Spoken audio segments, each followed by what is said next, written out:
السلام علیکم۔ دوستی کا پھل کہانی۔ ایک دفعہ کا ذکر ہے کہ کسی جنگل میں کبوتر کبوتری ایک درخت پر اپنے گھونسلے میں خوش خرم رہتے تھے۔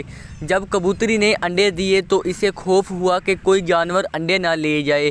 ایک دن اس نے کبوتر کو یہ تجویز دی، کیوں نہ ہم ایک یا دو دوست بنا لیں جو مصیبت کے وقت ہماری مدد کر سکے۔ کبوتر نے بھی اسے تسلیم کیا۔ آج تک اس کی طرف دھیان ہی نہیں گیا تھا، اور اب کبوتری کے کہنے پر اسے بھی احساس ہونے لگا کہ کوئی نہ کوئی دوست ضرور ہونا چاہیے۔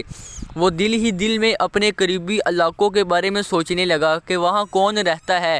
کچھ پرندے اس کے ذہن میں آئے، لیکن وہ کافی فاصلے پر رہتے تھے، اس لیے ان سے دوستی کرنا یا نہ کرنا برابر تھا کہ وقت پڑنے پر انہیں اطلاع بھی نہیں دی جا سکتی تھی۔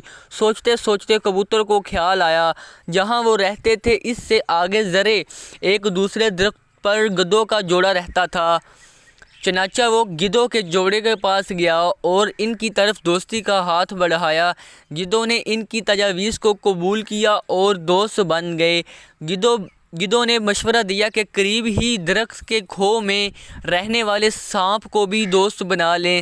چنانچہ کبوتر اور گدھ اس کے پاس گئے اور اسے اپنا دوست بنا لیا۔ سانپ نے اسے مصیبت کے وقت مدد کی یقین دہانی کروائی۔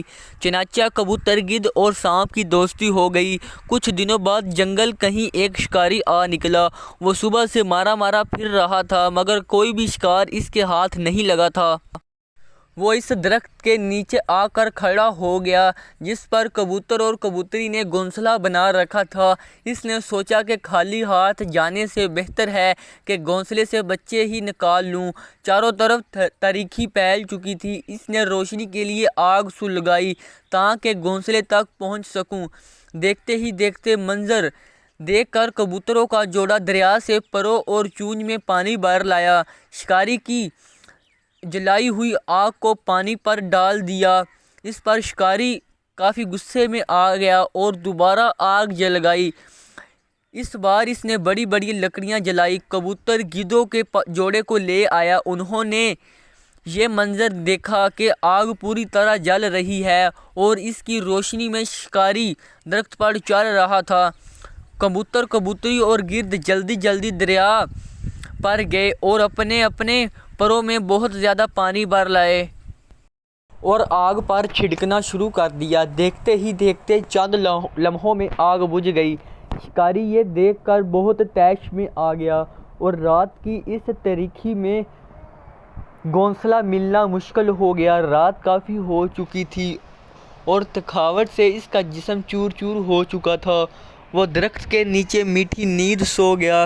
کبوتر اور کبوتری ہی سمجھ گئے کہ شکاری صبح کے وقت بچے اٹھا کر نکلتا بنے گا۔ اب انہوں نے سانپ سے مدد لی۔ سانپ نے وہاں پہنچ کر اپنے آپ کو درخت کے گرد پوری طرح لپیٹ لیا۔ جب شکاری صبح اٹھا تو دیکھا ایک سانپ اس کا متنظر ہے۔ شکاری وہاں اپنا سارا سامان چھوڑ کر بھاگ گیا۔ اس طرح کبوتروں کی دوستی کا ثمر مل گیا۔ اس لیے آج بھی لوگ کبوتر کو امن اور دوستی کی علامت سمجھتے ہیں۔ کیسی لگی سٹوری کمنٹ میں بتائیں اور سبسکرائب لازمی کریں۔ شکریہ۔